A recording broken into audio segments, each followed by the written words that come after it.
Welcome student. आज का हमारा टॉपिक है मैग्नेटिक डायपोल मोमेंट। वैसे तो बार मैग्नेट के लिए मैग्नेटिक डायपोल मोमेंट डिफाइन किया जाता है, लेकिन आप और हम पहले भी सीख चुके हैं कि current carrying coil, current carrying loop एक बार मैग्नेट की तरह बिहेव करता है और उसके लिए भी मैग्नेटिक डायपोल मोमेंट को डिफाइन किया जा सकता है।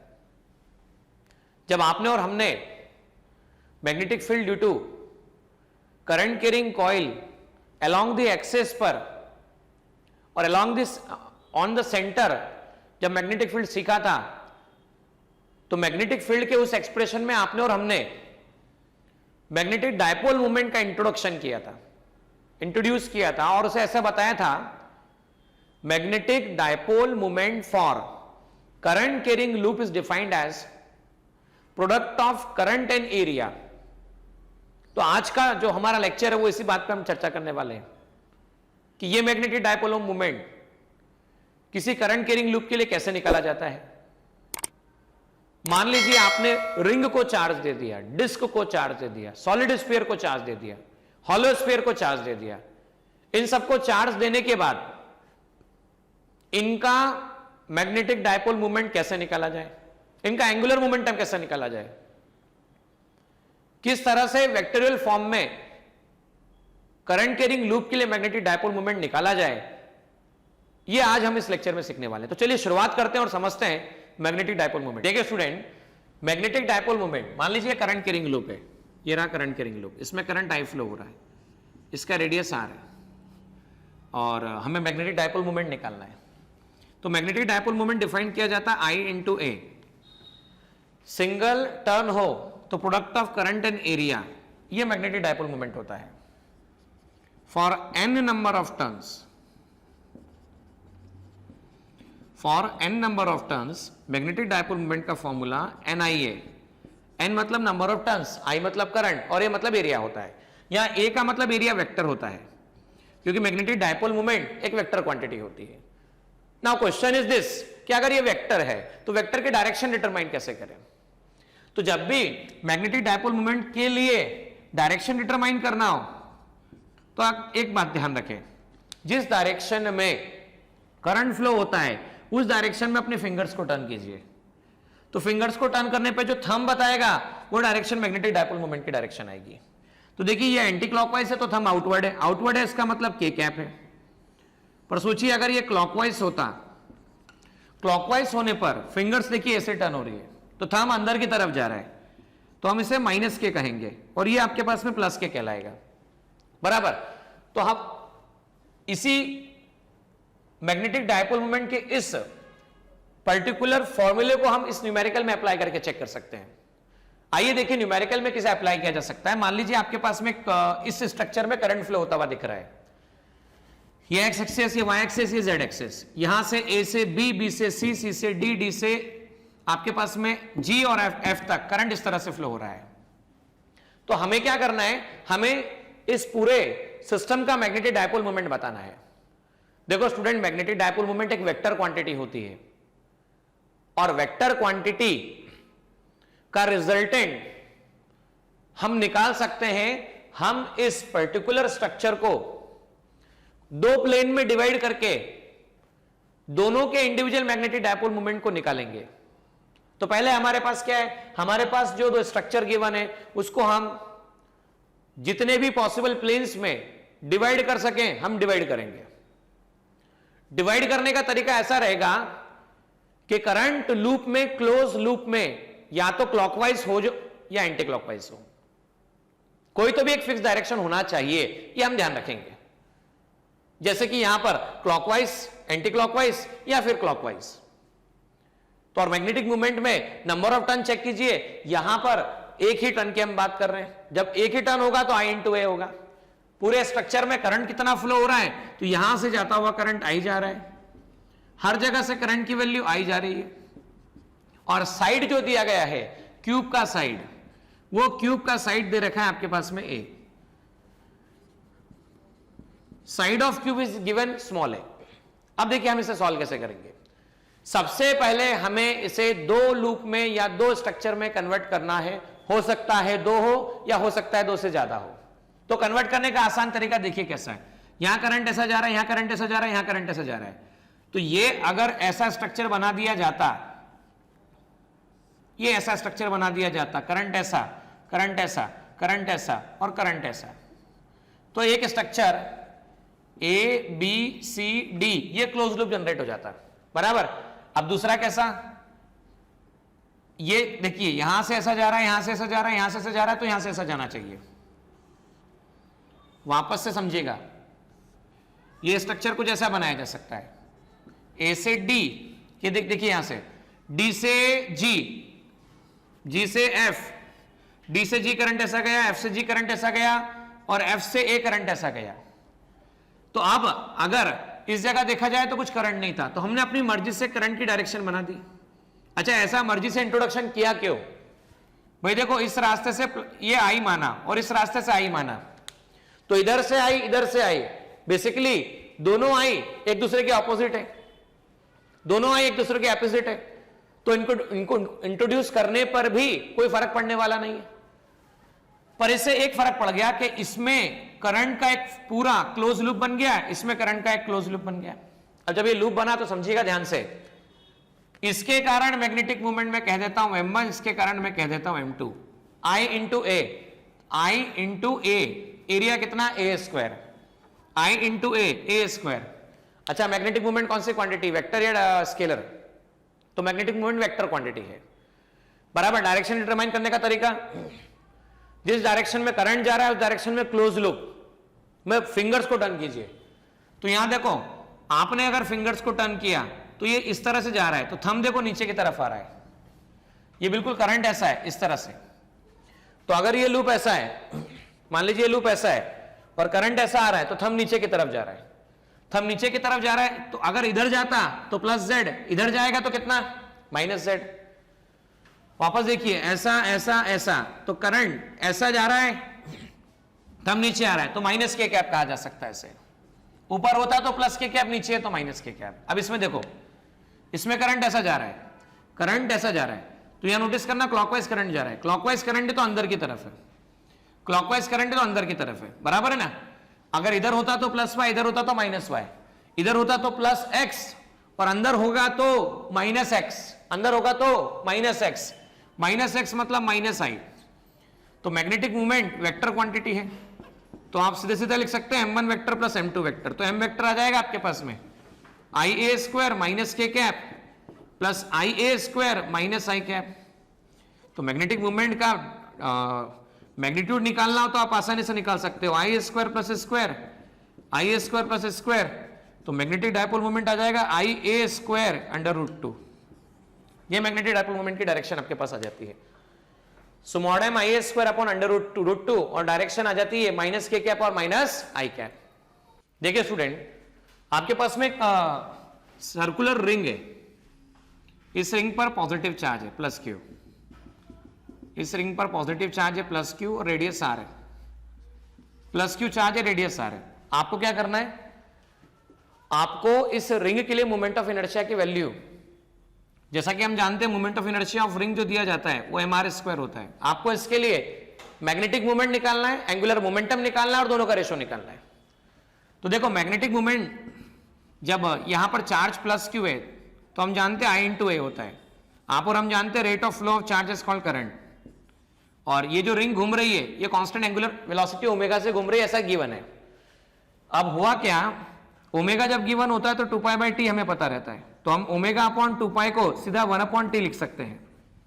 तो I equal to q into 1 upon t को आप I equal to q into omega upon 2 pi लिख सकते हो। तो आई इक्वल टू आ गया आपके पास क्यू ओमेगा अपॉन 2 पाई, ये आ चुका है आपके पास में आई का वैल्यू।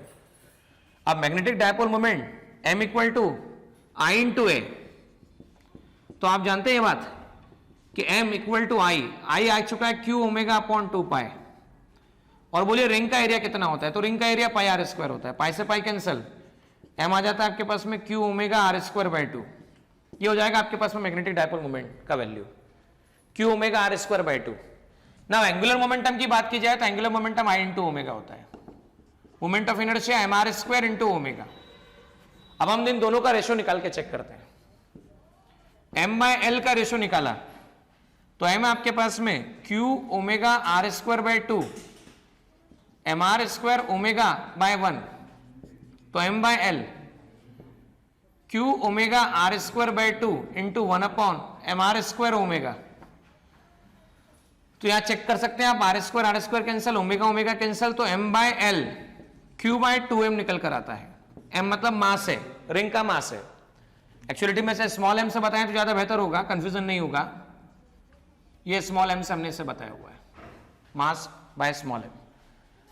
अब ये जो रेशो आ रहा है q बाय 2m, ये रेशो केवल रिंग के लिए एप्लीकेबल नहीं होता है, ये किसी भी टाइप का ज्योमेट्रिकल फिगर ले लीजिए, for any type of geometrical figure. मतलब आप रिंग के प्लेस पे डिस्क ले लो, डिस्क के प्लेस पे सॉलिड स्फीयर ले लो, सॉलिड स्फीयर के प्लेस पे हॉलो स्फीयर ले लो, इन सब के लिए m बाय एल की वैल्यू जो आएगी वो कांस्टेंट आएगी। इसको आप ऐसा समझ सकते हैं।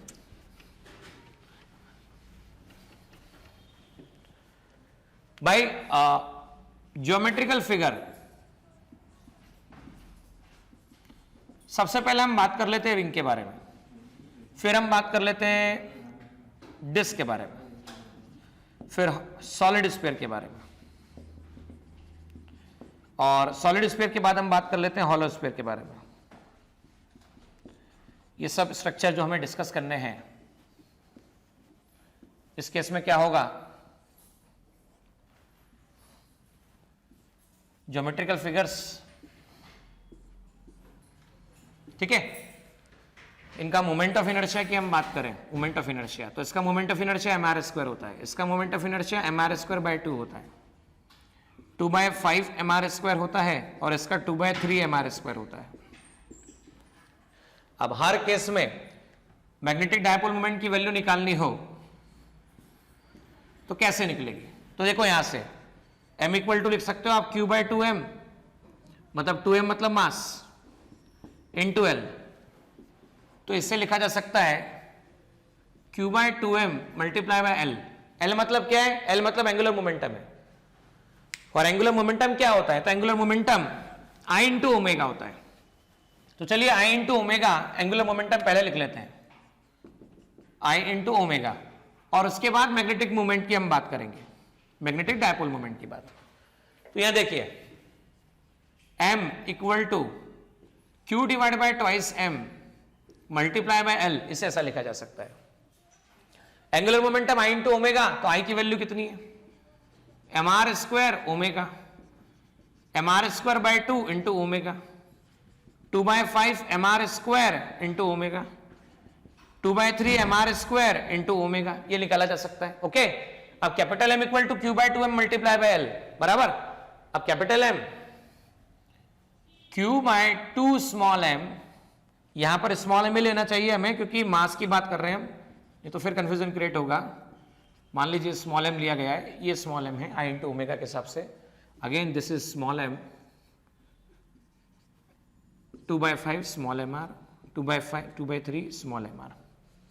अब आया q by 2m l small m R square omega, तो आप चेक कर सकते हो m से m कैंसल, तो ये आपके पास आ जाता है half q R square omega, ये m का final value, this is the final value of m। अब वापस से यहां पर देखा जाए, हमारे पास में q बाय 2m, तो again q by 2m into L की वैल्यू कितनी, तो M R square by 2 into omega, m से m कैंसल, तो ये आपके पास निकल के आ जाता है q R square by 4 into omega. आगे चेक कीजिएगा, q by 2m into L कितना है, तो 2/5 एम आर स्क्वायर ओमेगा, तो आप 2 से 2 कैंसिल करेंगे, m से m कैंसिल करेंगे, तो 1/5 q आर स्क्वायर ओमेगा। ठीक है, बाद में बात करते हैं हम लोग 2/3 M R square omega, 2/3 M R square omega, तो q बाय 2m एल के प्लेस पे कितना, 2/3 M R square omega, m से m कैंसल, 2 से 2 कैंसल, तो ये आ जाता है q R square omega by 3, इसे ऐसा लिखा जा सकता है। So this will be the value of angular magnetic dipole moment.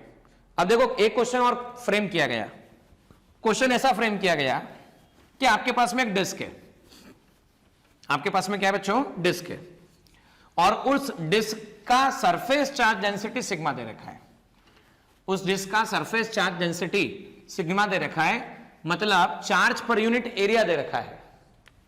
ये रहा डिस्क, इसका टोटल रेडियस आर है, डिस्क पर हर जगह चार्ज है, डिस्क पर हर जगह चार्ज है, ये आपके पास में प्लस क्यू है, बराबर है। अब आपको सिग्मा दे रखा है चार्ज पर यूनिट एरिया, और कांस्टेंट एंगुलर स्पीड ओमेगा से इसे रोटेट कर दिया, घुमा दिया। तो आपको बताना है, आपको यह बताना है कि इसका मैग्नेटिक डायपोल मोमेंट कितना होगा। वापस से चेक करना बच्चों, मैग्नेटिक डायपोल मोमेंट निकालने का सिंपल तरीका I इंटू ए, हमें I निकालना होगा, A निकालना होगा। A तो हमें पता है, इस पूरे लूप का एरिया है पाई आर स्क्वायर। तो अब पूरी जो बात डिपेंड करती है वो डिपेंड करती है I कितना होगा। अब I तो गिवन है नहीं, अब I ओमेगा गिवन है, चार्ज गिवन है, लेकिन I गिवन नहीं है। तो कई बच्चे क्या सोचते हैं, कई बच्चे सोचते हैं कि sir I equal to Q by T से जब T निकालना हो तो ओमेगा सॉल्व करके आप ले लीजिए, omega equal to 2 pi by T होता है, तो यहां से T करके 1/T equal to omega by 2 pi निकाल लीजिए, तो उससे आंसर आ जाएगा और मैग्नेटिक डायपोल मोमेंट की वैल्यू निकाली जा सकती है। तो बेटा यहां पर हमें जब करंट की वैल्यू निकालनी है तो करंट की वैल्यू हम डायरेक्टली इस तरह से ना निकालते हुए एक और अदर मेथड से हम उसको फाइंड आउट कर सकते हैं। वो ऐसा होगा कि भाई मान लीजिए सेंटर से स्मॉल आर डिस्टेंस पर मैंने एक dr थिकनेस का एक रिंग कंसीडर कर लिया, और dr थिकनेस का जो ये रिंग है, चेक कीजिएगा ऐसा, ये dr थिकनेस का रिंग है और रेडियस r है। इसको मैं कट कर देता था और ओपन करने के बाद ऐसा हो जाता था 2 पाई आर dr। तो आपके पास जो एरिया आएगा इसका, वो एरिया आ जाएगा 2 pi r dr, 2 pi r dr। आपको सिग्मा गिवन है, चार्ज पर यूनिट एरिया, तो छोटी सी रिंग का छोटा सा चार्ज निकल जाएगा, that is sigma into D A, sigma into D A, sigma into D A जैसे निकला, ठीक है, छोटा चार्ज निकल गया। तो हम इस रिंग का सबसे पहले रिंग का क्या करंट डेवलप होगा वो निकाल सकते हैं। तो रिंग का करंट निकालने के लिए देखो, rate of flow of charge is called current. तो छोटा सा जो आपके पास में चार्ज है उसके कारण जो करंट होगा वो छोटा सा करंट होगा। अब इस छोटे से करंट में टी की वैल्यू हम लिख सकते हैं, तो देखो 1/T की वैल्यू ओमेगा अपॉन 2 पाई लिख सकते हैं। तो डी आई इक्वल टू आ गया आपके पास में D Q into omega upon 2 पाई, और अभी भी हम लोगों ने निकाला डी क्यू कितना है, तो डी क्यू आपके पास में sigma into D A omega upon 2 पाई। और अभी चेक करो डी ए की वैल्यू कितनी है, तो 2 पाई आर डी आर है, तो D I can be return sigma 2 pi R D R omega upon 2 pi, 2 pi cancel हो गया। तो जो स्मॉल चार्ज है उसकी वैल्यू को लिखा जा सकता है sigma into R into D are into omega. और देखो सिग्मा को क्या लिख सकते हैं, totally charge per unit area. अच्छा इस आर रेडियस है, इसकी कितनी रेडियस है आर, तो सिग्मा की वैल्यू आ जाएगी Q upon pi are square, Q upon pi are square. तो मैं लिख सकता हूं Q upon pi capital R square into ये आपके पास में, ठीक है, हाँ, तो सिग्मा ही रहने दीजिए, कोई दिक्कत नहीं, सिग्मा के टर्म में भी आप इसे सॉल्व कर सकते हैं। तो छोटे से करंट के कारण जो dipole moment, magnetic dipole moment होगा डी आई इंटू, हम बात कर रहे हैं ए के बारे में, वो छोटा सा होगा, ये आ गया sigma R D R into omega.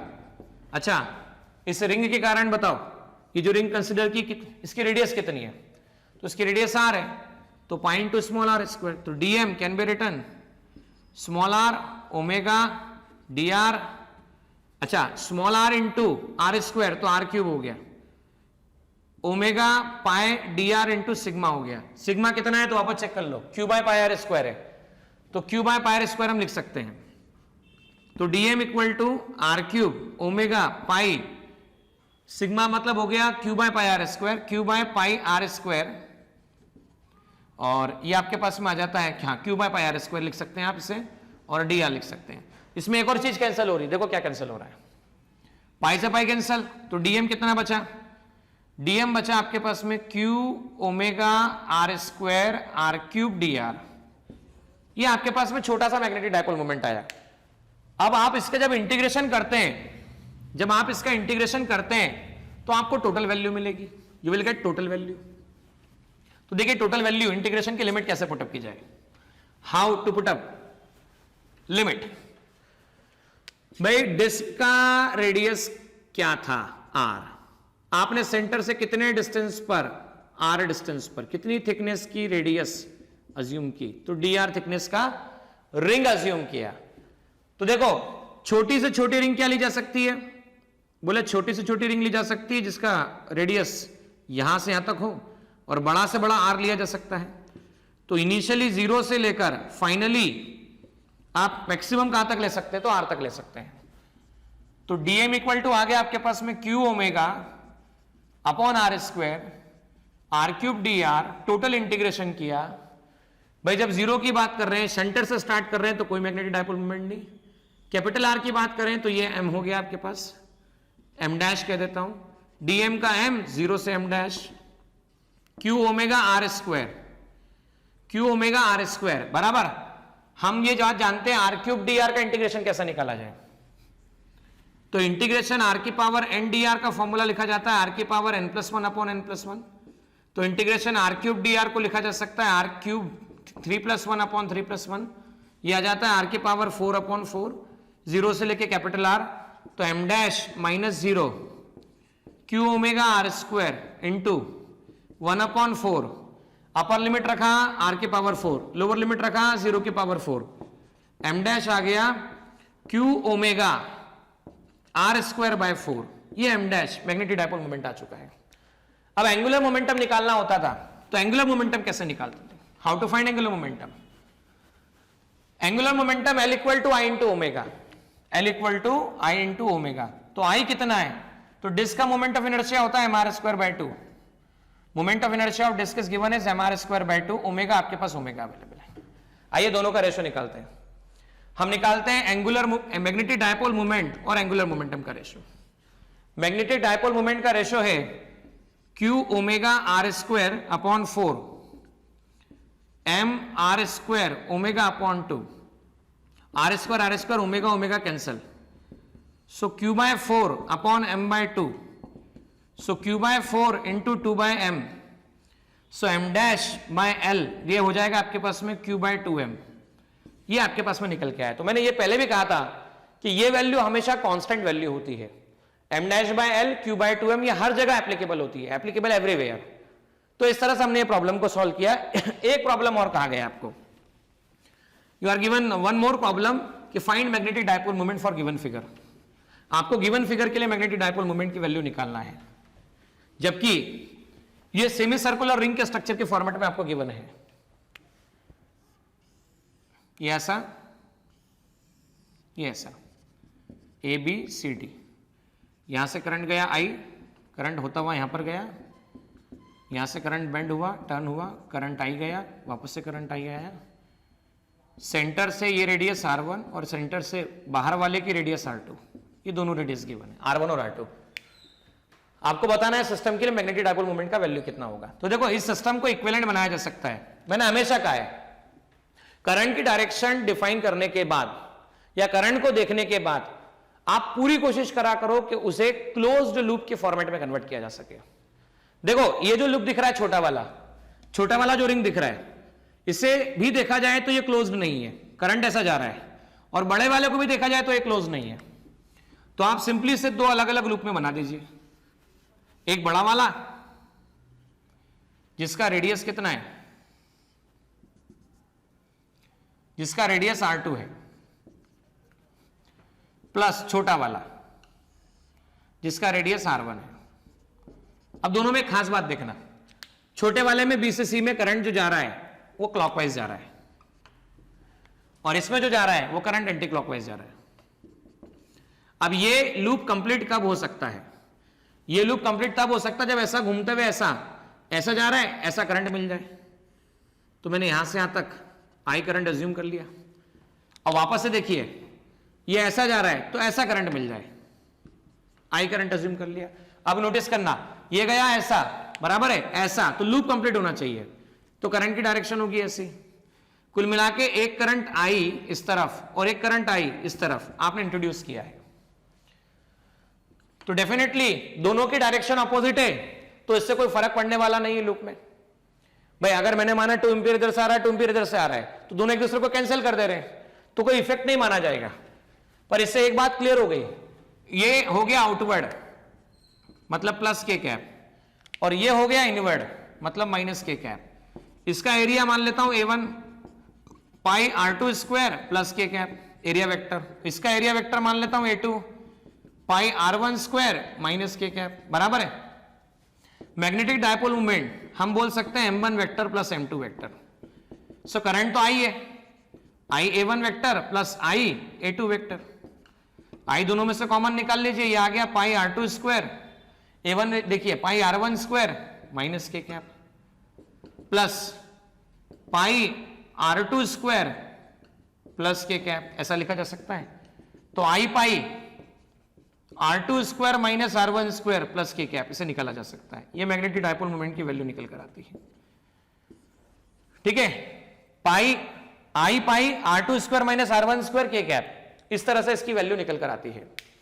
तो हम मैग्नेटिक डायपोल मोमेंट कुछ इस तरह से निकाल सकते हैं। और भी कॉम्प्लेक्स सिचुएशन देखते हैं हम लोग, कुछ और कॉम्प्लेक्स सिचुएशन देखने वाले हम लोग। देखिए स्टूडेंट, यहां पर हमें एक क्वेश्चन गिवन है, हमें क्वेश्चन ऐसा गिवन है कि आपके पास एक सर्कल था, आपने सर्कल को सेंटर पार्ट से ऐसा बेंड कर दिया, सर्कल में करंट फ्लो हो रहा था इस तरह से, और आपने बेंड करके ये मान लीजिए एक्स एक्सेस है, ये मान लीजिए वाई एक्सेस और ये जेड एक्सेस है। तो बेंड करके आपने क्या किया, half portion Y Z plane में लगा दिया और half portion X Z plane में लगा दिया। पहले इसको क्या किया, इसको बेंड किया, बेंड कर दिया, तो आधा पोर्शन यहां से कट कर लो। अब इस आधे पोर्शन को कैसे लगा दो, ये एक्स ये वाई ये जेड, तो ऐसे लगा दो आधे पोर्शन को वर्टिकल वाई जेड प्लेन में, बराबर। और आधे प्लेन इसको लगा दो एक्स जेड प्लेन में इस तरह से, और करंट की डायरेक्शन ऐसी हो तो आपको बताना है मैग्नेटिक डायपोल मोमेंट कैसा होगा। तो सिंपली पहले गौर कीजिएगा, हम बात करते हैं मैग्नेटिक डायपोल मोमेंट के बारे में। यहां पर क्लोज्ड फिगर बनाया जा सकता है। ये देखो, ये एक फिगर है, ये एक फिगर है। तो अगर हम यहां से ऐसा समझें कि ये एक फिगर जो है इसमें करंट ऐसा फ्लो हो रहा है आई, तो अगर मैं इसको क्लोज लूप बना देता हूं यहां से, तो मुझे आई इंट्रोड्यूस करना पड़ेगा। अच्छा, प्लस आई इंट्रोड्यूस किया तो एग्जैक्ट अपोजिट एक और इंट्रोड्यूस करना चाहिए। अब नीचे वाला इधर वाला पोर्शन देखो,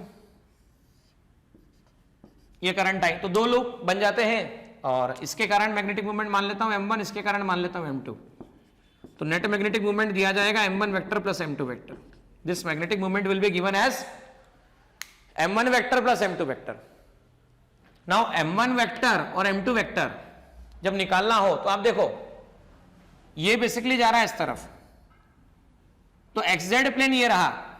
अगर ये XZ प्लेन है, ये देखो ये XZ प्लेन में रखा हुआ है, इसको ऐसा समझना।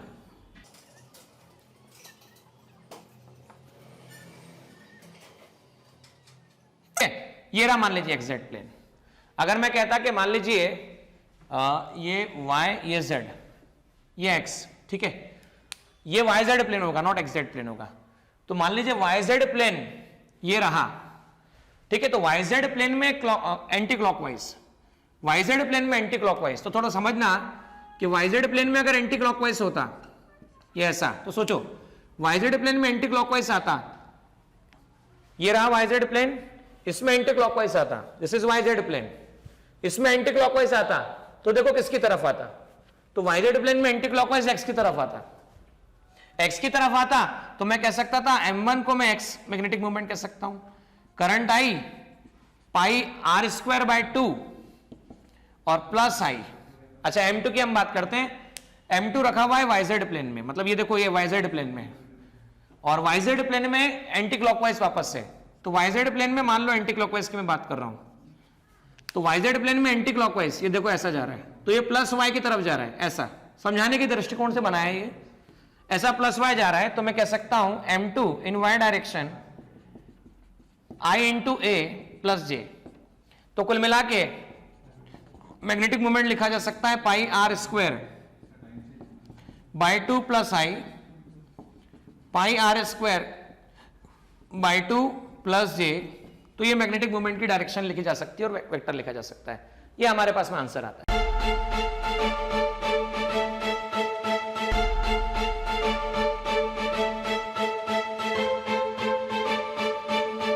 पुरोहित अकॅडमी, मेन ब्रांच, प्रभात चौक, MJ कॉलेज रोड, लोकमान्य हॉस्पिटलच्या बाजूला, जळगाव आणि पांडे क्लासेस जवळ, बंधन बँके शेजारी, ट्रॅफिक गार्डनच्या समोर, जळगाव।